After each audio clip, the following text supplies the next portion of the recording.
What is going on, everyone? My name is Peter and we're back again for another daily video. Today I wanted to talk about cues in the gym. If you don't know what cues are, think of them as sort of mental notes you can give to yourself to improve your technique, minimize injury, and increase your strength and muscle gains in the long term. Okay? So, a big one that a lot of people talk about and it's very useful is to when you're doing any sort of pulling motion. So this could be a vertical pull, such as a chin up or pull up, or a horizontal pull, such as a row, a dumbbell row, a barbell row, or a machine row. Think of pulling with your elbow. Now, before anyone jumps in, I know you actually can't pull with your elbow because your hand, of course, is wrapped around the bar or handle.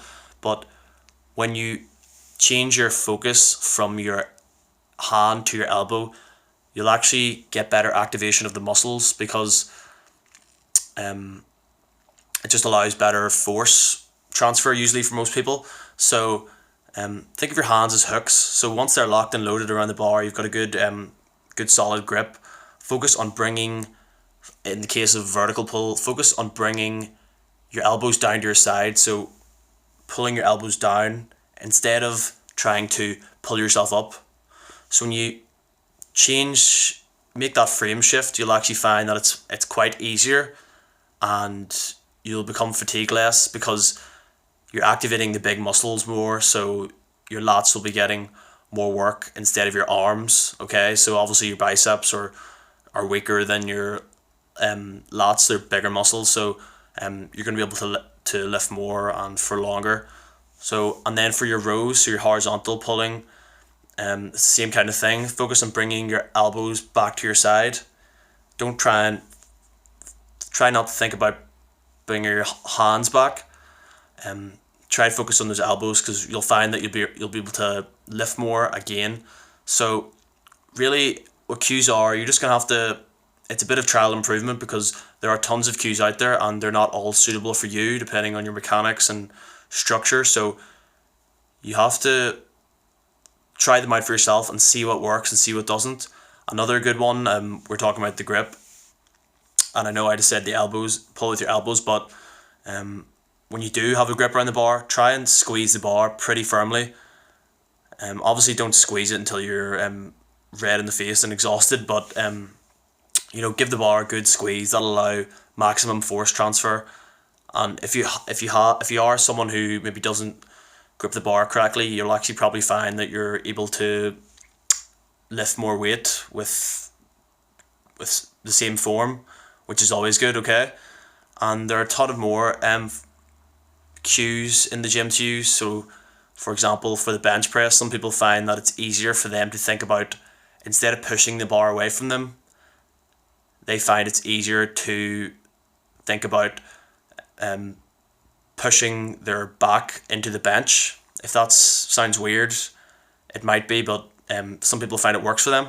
Okay, another one for the bench press is when you're gripping the barbell, to think about pulling the bar, bending the bar, and pulling it away, pulling two sides away from each other.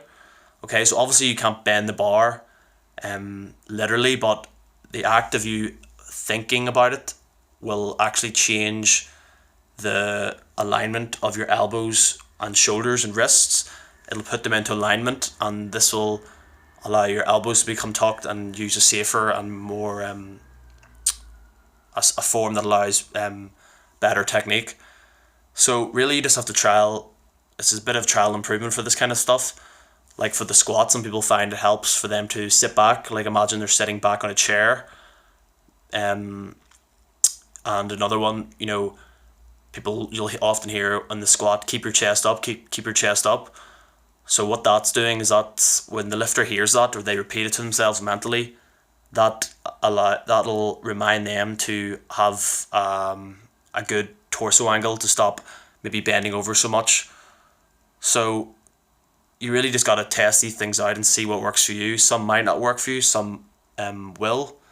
And once you do find those ones that do work for you, don't go now and look up the encyclopedia of lifting cues and try to implement them all at once, because if you try and implement them all at once, you'll actually implement none of them, and it will backfire on you. Okay, so really, when you're lifting heavy and like obviously you want to focus, so you don't want to be concentrating on too many things. Maybe just pick one for each exercise and try and really dial it in and focus on it. Once you've got that one down, then you can maybe move on to something else. But this isn't like trying to get every single lifting cue or anything. You just want to find those ones that improve your technique, and disregard those ones that don't work for you.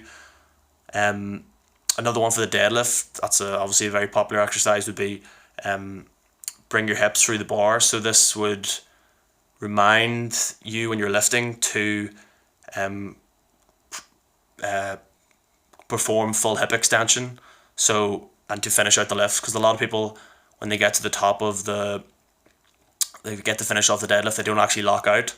So by thinking yourself to bring your hips through the bar, you'll correctly lock out the deadlift and you'll complete the rep by and this is done by like squeezing your glutes. Okay, so those are just a few examples of lifting cues that are very popular and people implement into their training to help them improve their gains and technique. This will minimize injury as well, which is obviously great, because the less time you're injured, more time you can be in the gym and trying to improve yourself. So 6 weeks out doesn't help anyone. Okay, so those are just a few pointers for you today. See how they feel, and don't forget to sign up to my email list down below. Show some support. Okay, don't forget to like, comment, share, subscribe, all that good stuff. Peace.